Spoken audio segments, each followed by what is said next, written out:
I'm Mia, and I'm 25 now. I work as a software developer in Seattle, and let me tell you, it's a world away from where I grew up. My journey to independence has been hard-fought, but it all began with me escaping the clutches of my mother's control. To understand where I am now, you need to know where I came from. I grew up in a small town near Portland, living under the oppressive rule of my mother, Eleanor. My childhood was anything but ordinary.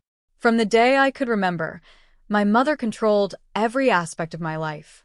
There were no allowances, no sleepovers with friends, and certainly no room for rebellion. If I did something she deemed wrong, the punishment was severe. Sometimes it was no dinner, other times it was losing access to things I loved. The freedom I saw other kids enjoying was a distant dream for me. Even though I excelled in school, Mother was always there, pushing me in directions she thought best. She chose which college I should attend, insisting it was the best fit for my future, despite my own preferences. I wanted to study in a vibrant city, but she insisted on a smaller college closer to home. It felt like she was determined to keep me under her thumb, no matter what. But college was where I first glimpsed the possibility of freedom. I managed to make some decisions on my own, and after graduation, I seized the chance to move to Seattle. I landed a job at a prominent tech company, and for the first time in my life, I felt like I was finally living for myself. I found a cozy apartment in a building not far from the city center. It was small, but it was mine, and it felt like a fortress of independence. Life in Seattle was an exhilarating change. I reveled in the little things, walking to work, choosing my own groceries, and setting my own schedule. The first few months were blissfully normal, but I started noticing little things that seemed out of place. Strange phone calls, odd messages, nothing concrete, but it unsettled me. I pushed it aside, chalking it up to paranoia from my overly controlled past. Then one evening, my neighbor, Mr. Carter, knocked on my door. He's a graphic designer and a bit older than me, with a kind demeanor and a lean physique. "Mia, can I talk to you for a minute?" he asked, his voice carrying a note of concern. "Sure, Mr. Carter. What's up?" I replied, trying to hide my nervousness. He looked worried. "I just saw someone acting suspiciously around your apartment. I thought you should know. They might be trying to get inside." My heart raced. I hadn't noticed anything unusual myself, but the thought of an intruder made my stomach drop. "Are you sure? I mean, it could be someone just passing by." "I'm positive." "I thought you should check it out," he said firmly. My mind spun as I unlocked my apartment door and stepped inside. Everything seemed in place, but my anxiety was through the roof. Just as I was about to relax, I saw something out of the corner of my eye. A purse that definitely wasn't mine. It was a sleek, designer piece, and it looked out of place. I was about to call the police when I noticed a note inside the purse. My hands trembled as I unfolded it. It was a message from my mother. "I'm sorry, Mia. I had to come. I've been watching you. I needed to know if you were okay." My breath caught in my throat. I couldn't believe it. My mother, Eleanor, was in my apartment. I felt a surge of anger and betrayal. How had she found me? The purse had been a gift from her, one of many over the years.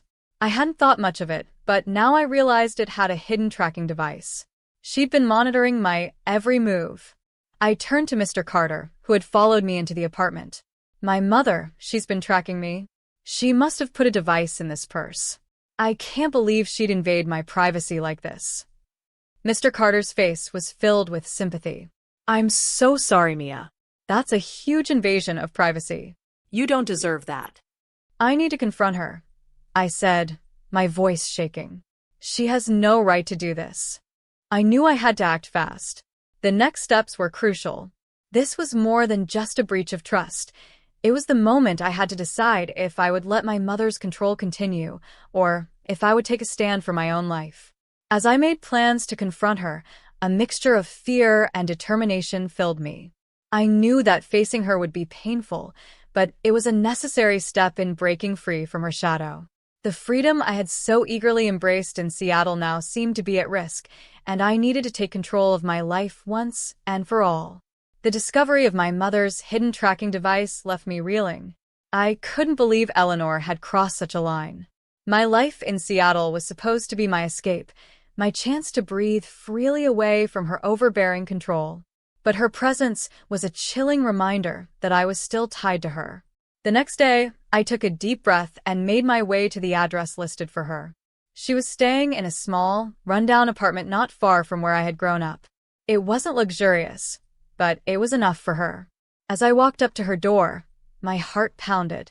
I knocked, and after a long moment, she opened it. "Mia," she said, her voice betraying a mix of surprise and guilt. "I wasn't expecting you." I stepped inside, my anger barely contained. "You weren't expecting me? You've been tracking me with a hidden device, and you're surprised." Her face reddened. "I just wanted to make sure you were safe. I didn't mean to invade my privacy." I cut her off, my voice shaking. "You've been following my every move, Mom. That's not just about safety. It's control. You never let me be free." Eleanor's eyes filled with tears, but her defensive stance remained. "I've done it all for you.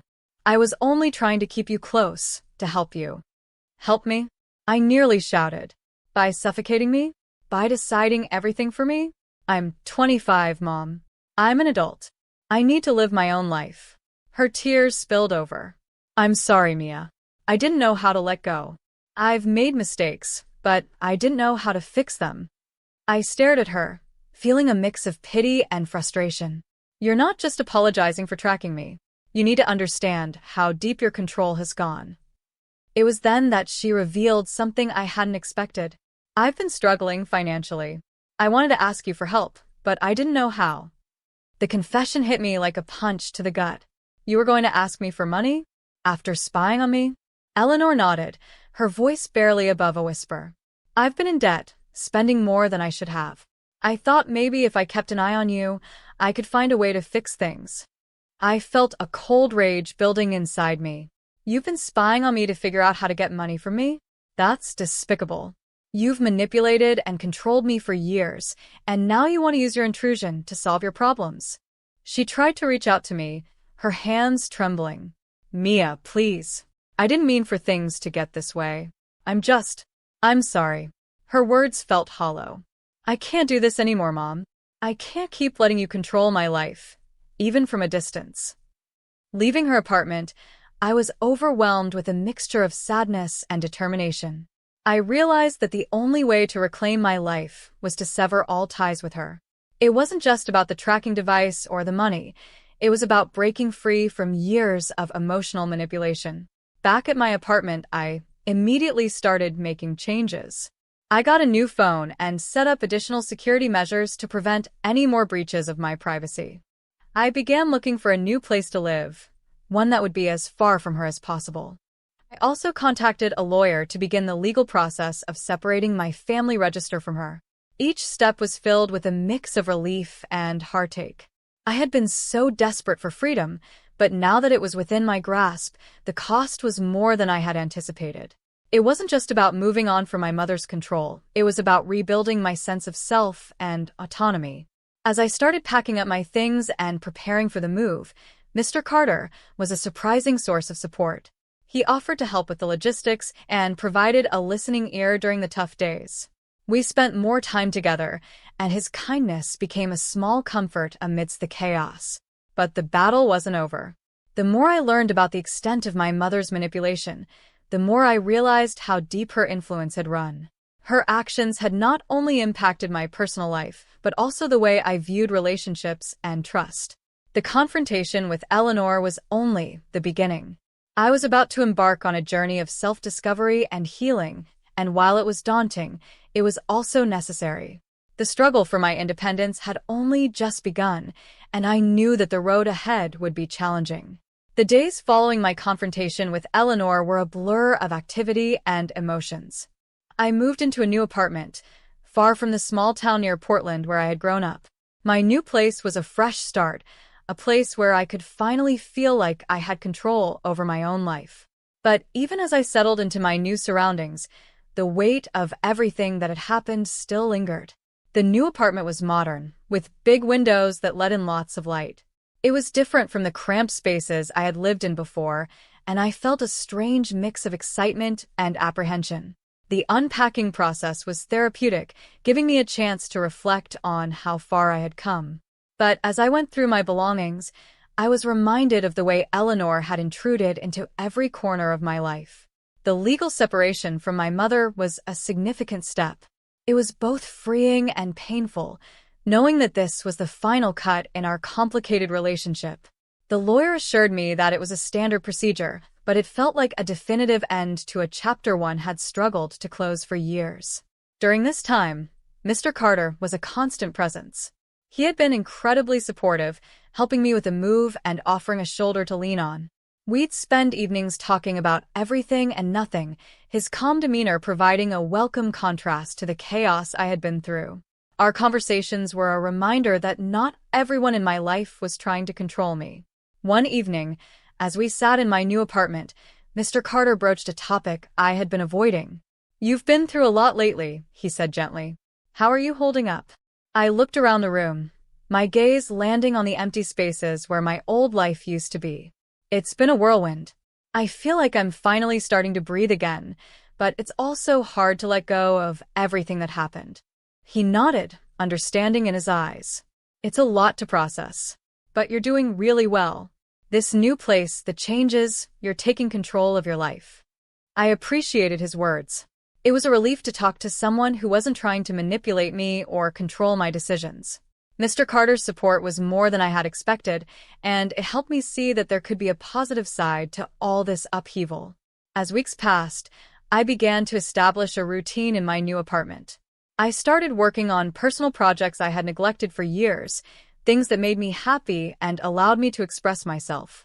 I also began to slowly reconnect with friends I had lost touch with, finding comfort in their support and understanding. Despite these positive steps, I couldn't completely escape the shadow of my past. I would occasionally receive messages from Eleanor, pleading for forgiveness or asking for updates on my life. Each time, I felt a pang of guilt but knew that responding would only drag me back into the turmoil I had tried so hard to escape. One day, as I was preparing dinner, Mr. Carter came over to help. We were talking about my new job when he suddenly asked, "Do you ever think about what's next for you? Beyond just getting away from everything?" I paused, considering his question. "I'm still figuring that out. I've been so focused on just getting away from my mother and her control that I haven't really thought about what I want my life to look like now." He smiled gently. "It might be worth thinking about what you want for yourself, not just what you want to escape from. You've made such a big step. What's your vision for your future?" His words struck a chord with me. I realized that while I had been focused on escaping my past, I hadn't spent much time considering what I wanted moving forward. The idea of creating a future based on my own desires was both exhilarating and daunting. That evening, as I sat alone in my new apartment, I began to dream about the future. I thought about the kind of life I wanted to build, not just the absence of my mother's influence, but a positive direction for myself. It was a new kind of freedom, one that came with its own set of challenges but also with the promise of growth and self-discovery. I was starting to understand that reclaiming my life meant more than just breaking away from my mother's control. It was about building something new and meaningful for myself. And while the journey was far from over, I felt a sense of hope and possibility that I hadn't felt in years. As the weeks turned into months, I started to feel a cautious optimism. My new apartment was starting to feel like home, and my routine was finally settling into place. I had been focusing on personal growth and rebuilding connections, but there was still one thing left unsettled: the final confrontation with Eleanor. One afternoon, as I was enjoying a quiet moment with a cup of coffee, I received another message from Eleanor. It was similar to the others, pleas for reconciliation and hints about her financial troubles. I stared at the message, a mixture of anger and sadness bubbling up inside me. It was clear she was still trying to reach out, but I had made up my mind. I couldn't let her back into my life. Mr. Carter had become more than just a supportive neighbor. He was now a true friend. Our conversations had become a regular part of my life, and I found myself opening up to him in ways I hadn't thought possible.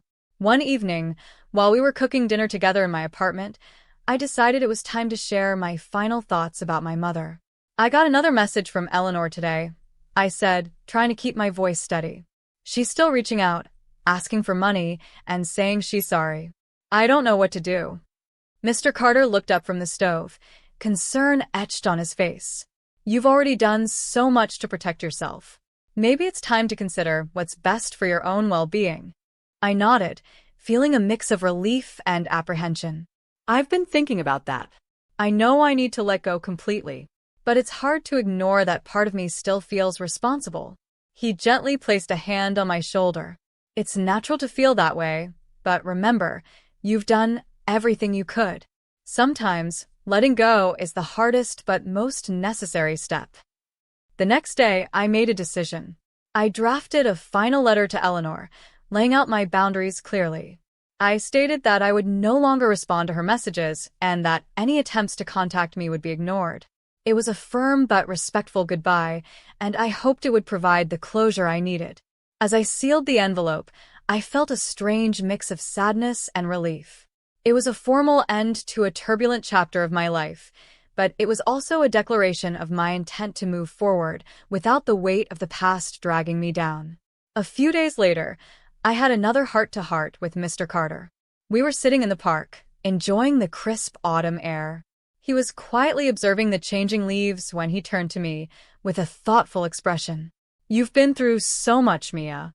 I'm really proud of how far you've come. But I've also noticed something. There's a light in you now that wasn't there before.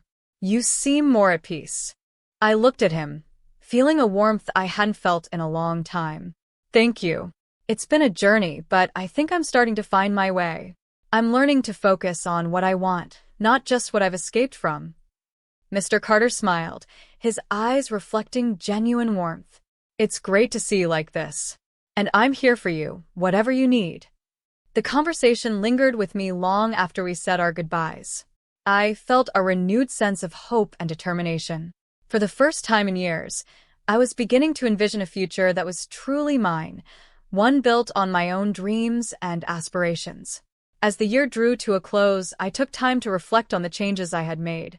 My life was still a work in progress, but I was no longer defined by my past or my mother's control. I was learning to make decisions for myself and to embrace the possibilities that lay ahead. One evening, while watching the city lights from my apartment window, I thought about everything I had been through. It was a strange mix of pride and relief to know that I had come out stronger on the other side. There was still uncertainty, but there was also the promise of new beginnings. In the end, it wasn't just about breaking free from my mother's influence. It was about finding my own path and having the courage to walk it. And as I looked forward to whatever the future held, I felt a sense of peace knowing that, for the first time in a long time, I was truly in control of my own life.